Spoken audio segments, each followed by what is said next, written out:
عزیزان گرامی، ان صحابہ میں ایک لمبی فہرست ہے۔ رسول پاک صلی اللہ تعالیٰ علیہ وسلم کے لیے صحابہ نے صرف اپنی جانیں نہیں، اپنا مال بھی، اپنا وقت بھی، اپنی عزیز ترین خواہشات بھی، اپنی محبتیں سب قربان کیا ہے۔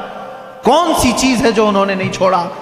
ایک صحابی حضرت ابو طلحہ انصاری رضی اللہ تعالیٰ عنہ، یہ وہ صحابی ہیں مدینہ طیبہ میں حضور اکرم صلی اللہ تعالیٰ علیہ وسلم ان کی بڑی تعریف فرماتے تھے۔ جنگ حنین میں جہاں بڑے بڑے مجاہدین کے پاؤں اکھڑ گئے تھے، جنگ حنین ایک سخت جنگ ہے جس میں مسلمانوں پر بہت سخت مسئلہ آ گیا تھا، پاؤں پیچھے ہٹانے کا معاملہ تک آ گیا تھا۔ اس وقت بھی حضرت ابو طلحہ رضی اللہ تعالیٰ عنہ ڈٹے رہے اور تنہا اپنے ایک ہاتھ سے 20 کافروں کو انہوں نے مارا تھا، 20 لوگوں کو مارا تھا۔ صحابی رسول، ان کے پاس بڑی بڑی فضیلتیں تھے۔ میرے آقا صلی اللہ تعالیٰ علیہ وسلم ان سے محبت فرماتے، جب مدینے میں کوئی مہمان آتا تو کہتے ابو طلحہ کے گھر بھیجا کرو، کیونکہ حضرت ابو طلحہ مہمانوں کی ایسی ضیافت کرتے تھے، اللہ اکبر۔ حضور اکرم صلی اللہ تعالیٰ علیہ وسلم کے گھر ایک مہمان آئے، حضور نے فرمایا ابو طلحہ لے جاؤ۔ لے کر کے آئے، گھر آئے تو پتہ چلا بیوی نے کہا کھانا کچھ بھی نہیں ہے، ایک ہی آدمی کھا سکتا ہے، بچے بھی ہیں، آپ بھی ہیں، میں بھی ہوں، اور ایک مہمان کو آپ لے کر کے آئیں۔ حضرت ابو طلحہ نے کہا کوئی بات نہیں، بچوں کو سلا دو، بچوں کو تھپک کر سلا دو، کل ان کے لیے دیکھا جائے گا۔ اور رہی بات تیری اور میری، ہم رات کو صبر کر لیں گے، ہمارے کھانے میں سب سے پہلا حق مہمان رسول کا ہے۔ کون ہے جو اپنے گھر کی ایک کھانے کی مقدار کو آئے ہوئے مہمان کے لیے دے دے؟ اپنے بچوں کو سلا دیا، بیوی سے کہہ دیا، لیکن مہمان کو یہ بات معلوم ہونے نہ پائے کہ میرے گھر میں صرف ایک آدمی کا کھانا ہے۔ کہا دسترخوان بچھانا، کھانا رکھنا، لیکن اے میری شریک حیات چراغ بجھا دینا، چراغ گل کر دینا۔ ان کی بیوی نے دسترخوان پر کھانا رکھنے کے بعد چراغ بجھا دیا، چراغ بند ہو گیا، اندھیرا رہا۔ حضرت ابو طلحہ نے مہمان کے سامنے کھانے کی برتن آگے کی، کہا آپ کھاتے رہے، میں بھی کھا رہا ہوں۔ آپ نے صرف منہ چلایا اور مہمان کو پیٹ بھر کر کھانا کھلایا، یہاں تک کہ صبح ہوئی۔ جب رات مہمان نے ابو طلحہ کے گھر گزاری، صبح ہوئی، رسول کریم صلی اللہ تعالیٰ علیہ وسلم کے پاس آپ آئے۔ میرے آقا صلی اللہ تعالیٰ علیہ وسلم نے مسکرایا اور ان کا استقبال کیا۔ ابھی کچھ بات ہوئی نہیں، حضور اکرم صلی اللہ علیہ وسلم نے فرمایا ابو طلحہ جبرائیل آئے تھے، کل رات تمہارے گھر جو ہوا مجھے بتا کر گئے کہ اللہ تبارک و تعالیٰ نے تمہارے لیے جنتی دسترخوان بچھایا ہے، جو اپنے حبیب کے مہمان کو اپنے گھر میں ذرا وقت کے لیے شرمندہ ہونے نہیں دیتا، مولا اس ابو طلحہ کو کبھی زندگی میں شرمندہ نہیں کرے گا۔ یہ میرے آقا کی دعا تھی۔ اس ابو طلحہ رضی اللہ تعالیٰ عنہ کی بات میں کروں، مدینہ طیبہ کے قریب میں ان کا ایک باغیچہ تھا۔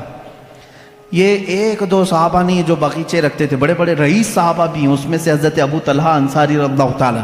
ان کے باغیچے کی خصوصیت یہ تھی کہ انہوں نے الگ الگ قسم کے درخت لگائے تھے، ورنہ مدینے میں سب کھجور کے درختوں والے باغیچے، ان کے باغیچے میں رنگ برنگے پھول بھی ہوتے تھے۔ ایک دن نماز پڑھ رہے تھے اپنے باغیچے میں، ایک پرندہ آیا اور بیٹھا، بڑا باغیچہ تھا اور ان کے باغیچے کو لوگ دیکھنے کے لیے آتے تھے، ابو طلحہ رضی اللہ تعالیٰ عنہ کے۔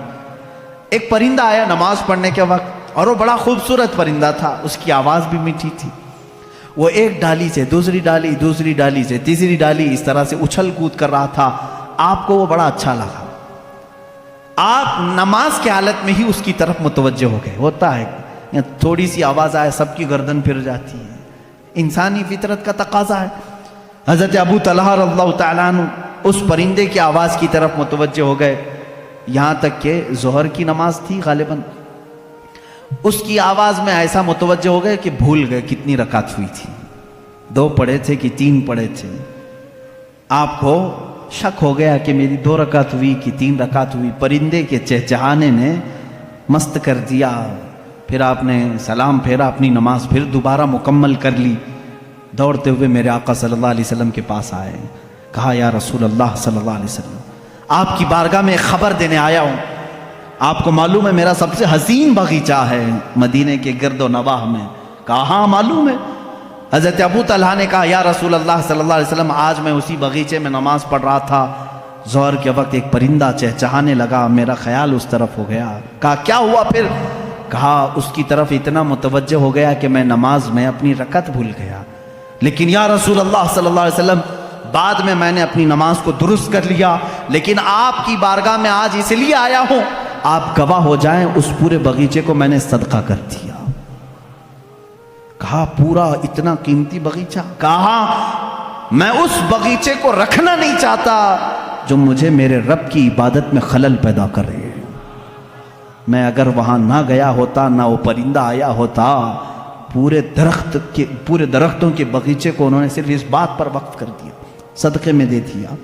یہ وہ صحابہ ہیں جنہوں نے کبھی اس بات کی پرواہ ہی نہیں کی۔ ایک بار میرے آقا صلی اللہ تعالیٰ علیہ وسلم محفل میں بیٹھے، ایک صاحب شکایت لے کر کے آئے، ایک صحابی ہیں وہ شکایت لے کر کے آئے، یا رسول اللہ صلی اللہ تعالیٰ علیہ وسلم میرا مدینہ طیبہ میں گھر ہے اور گھر کے آنگن میں کچھ درخت ہیں، میرا پڑوسی اس کے بھی آنگن میں کچھ درخت ہیں، یا دونوں کے چھوٹے چھوٹے باغیچے تھے، میں بیچ میں دیوار بنا رہا تھا، دیوار بنانے کے بیچ میں ایک درخت آ گیا ہے، میں اپنے پڑوسی سے کہہ رہا ہوں کہ وہ درخت تو مجھے دے دے، میری دیوار سیدھی ہو جائے گی۔ ہوتا ہے کبھی کبھار، وہ درخت بیچوں بیچ آ گیا، باؤنڈری وال میں کمپاؤنڈ بنا رہے تھے، بیچ میں آ گیا ہے، لیکن تھا وہ پڑوسی کا۔ اس صحابی نے اس سے کہا تو اس پڑوسی نے کہا میں نہیں دوں گا۔ انہوں نے کہا بیچ دے، ایک درخت میرے کمپاؤنڈ کے اندر آ جائے گا۔ اس نے کہا وہ بھی نہیں کروں گا، ان کی دیوار ایسے لے کے جانا پڑتا، ٹیڑھی ہو جاتی۔ حضور اکرم صلی اللہ علیہ وسلم کے پاس وہ آ کر کہنے لگے اس کا مسئلہ میں کیا کروں؟ اللہ کے نبی صلی اللہ تعالیٰ علیہ وسلم نے اس پڑوسی کو بلایا، کہا کہ میرے اس صحابی کی دیوار سیدھی ہو جائے تو ایک درخت اسے دے دے۔ کہا نہیں دوں گا میں۔ میرے آقا صلی اللہ علیہ وسلم کے فرمانے کے بعد بھی اس نے نہ کہا۔ پھر اس کے بعد حضور صلی اللہ علیہ وسلم نے فرمایا میں تجھے بتا دوں کہ تو وہ ایک درخت میرے اس صحابی کو دے گا، اللہ تجھے جنت میں ایک ایسا درخت دے گا جس کے نیچے گھوڑا 100 سال دوڑے گا، اس کے سائے کے نیچے 100 سال دوڑے گھوڑا، اتنا بڑا درخت تجھے جنت میں دے گا اللہ۔ اس کو کیا ہے، منافقت تھی، اس نے کہا نہ نہ نہ مجھے نہیں چاہیے، مجھے نہیں چاہیے اس جنت کے وعدے کو۔ حضور اکرم صلی اللہ تعالیٰ علیہ وسلم خاموش ہو گئے۔ محفل میں جو صحابہ بیٹھے تھے جیسی حضور سے جنت کی تعریف سنتے تھے وہ مچل جاتے تھے۔ ایک صحابی کھڑے ہو گئے، حضرت ابو دحداح رضی اللہ تعالیٰ عنہ، ابو دحداح کھڑے ہوئے، کہا یا رسول اللہ صلی اللہ تعالیٰ علیہ وسلم اگر میں وہ درخت خرید کر کے اس صحابی کو دے دوں تو وہ فضیلت مجھے بھی ملے گی جو آپ نے اس پڑوسی کو بتایا ہے؟ میرے آقا صلی اللہ علیہ وسلم نے فرمایا ابو دحداح ہاں تجھے بھی ملے گی۔ یہ ابو دحداح کون ہے جانتے ہیں؟ اللہ اکبر، مدینے کے بڑے امیر آدمی، بڑے امیر آدمی، بلکہ مدینے کی مارکیٹ میں اگر سب سے اعلیٰ قسم کی کھجور کہیں ملتی تھی تو ابو دحداح کے باغیچے کی تھی۔ ان کے کھجوریں لینے کے لیے لوگ انتظار میں رہتے تھے، بکنگ پہلے ہوتی تھی۔ حضرت ابو دحداح کا ایسا بڑا باغیچہ تھا اوالی مدینہ، جہاں کی کھجوریں سب سے مہنگی امپورٹ ہوتی ہوں گی، ایکسپورٹ ہوتی ہوں گی، اس زمانے میں ایکسپورٹ کی جاتی تھی، یعنی شام یمن تک جاتی تھی۔ حضرت ابو دحداح کا باغیچہ پورے مدینے میں مشہور تھا۔ وہ آئے اس شخص کے پاس جو درخت نہیں دے رہا تھا، کہا اے بندے تو مجھے جانتا ہے؟ کہا ابو دحداح تمہیں بھلا مدینے کا کون آدمی نہیں جانتا؟ کہا میرا باغیچہ جانتا ہے؟ کہا ہاں کیوں نہیں، اس باغیچے کی خصوصیت یہ۔ وہ خود بولنے لگا، وہ منافق، کہ ابو دحداح تیرا باغیچہ مدینے کا سب سے قیمتی باغیچہ ہے، اس کی کھجوریں لینے کے لیے لوگ انتظار میں کھڑے رہتے ہیں، اور پلس اس میں یہ ہے کہ انہوں نے ایک بڑا بہت ہی عالیشان گھر بنایا تھا اس باغیچے کے اندر، اور اسی میں ایک کنواں بھی تھا جو میٹھے پانی کا تھا، ایک نہر جاری کر دی تھی، ایک بہت حسین و جمیل ماحول اس باغیچے کے اندر تھا۔ وہ منافق خود کہہ رہا ہے مجھے معلوم ہے تمہارے باغیچے کو۔ حضرت ابو دحداح نے کہا میں وہ پورا باغیچہ دیتا ہوں، وہ ایک درخت دے گا؟ اس نے کہا یہ کیا پاگل پن ہے، ایسی بھی کوئی بات ہو سکتی ہے؟ ابو دحداح کا باغیچہ اور میرا ایک درخت، وہ بھی کمپاؤنڈ کے بیچ میں آ رہا ہے۔ حضرت ابو دحداح سے اس نے کہا کیا یہ بات تو ہوش و حواس میں کہہ رہا ہے؟ کہا جب بھی رسول پاک کے پاس ہوتے ہیں مکمل اعتماد کے ساتھ بات کرتے ہیں، یہاں دنیا کا اللہ کا سب سے آخری رسول موجود ہے، یہ میرے گواہ ہیں۔ اس نے کہا فوراً دے دو۔ حضور صلی اللہ تعالیٰ علیہ وسلم سے انہوں نے کھڑے کھڑے تجارت کر دی، کھڑے کھڑے وہیں پر۔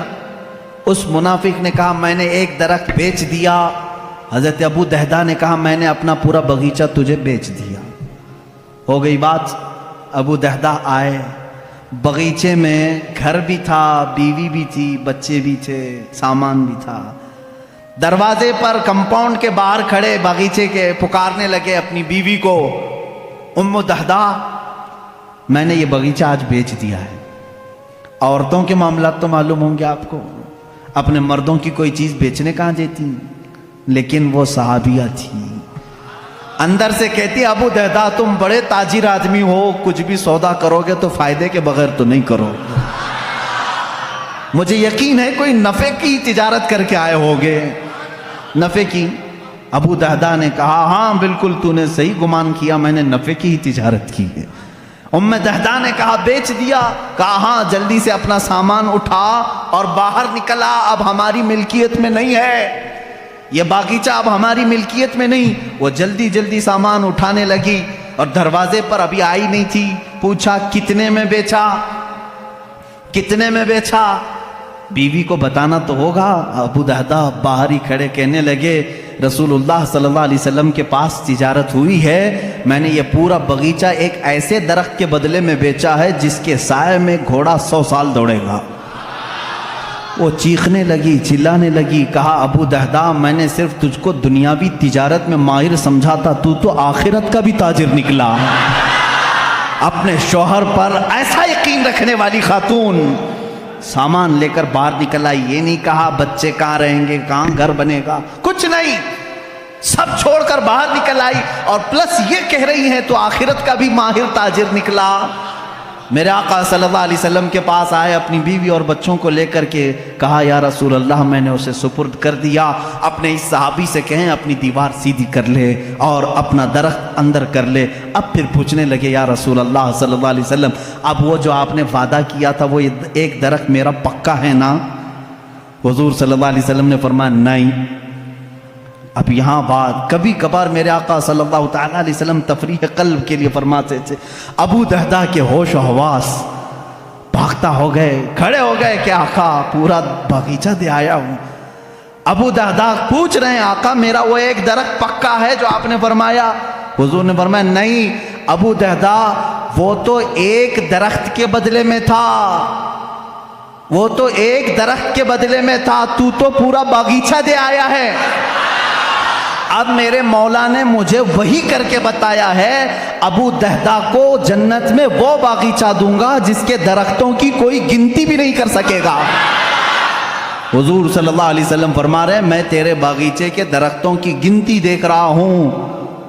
حضرت ابو دہدہ اسی وقت کہے فزت برب الکعبہ، رب کعبہ کی قسم میں کامیاب ہوں۔ یہ یقین اگر کسی کے پاس تھا تو وہ صحابہ کی زندگی میں تھا، اگر رسول فرما دے تو انہیں 100% یقین ہوتا، میرے آقا نے فرمایا ہے تو مجھے مل کے رہے گا۔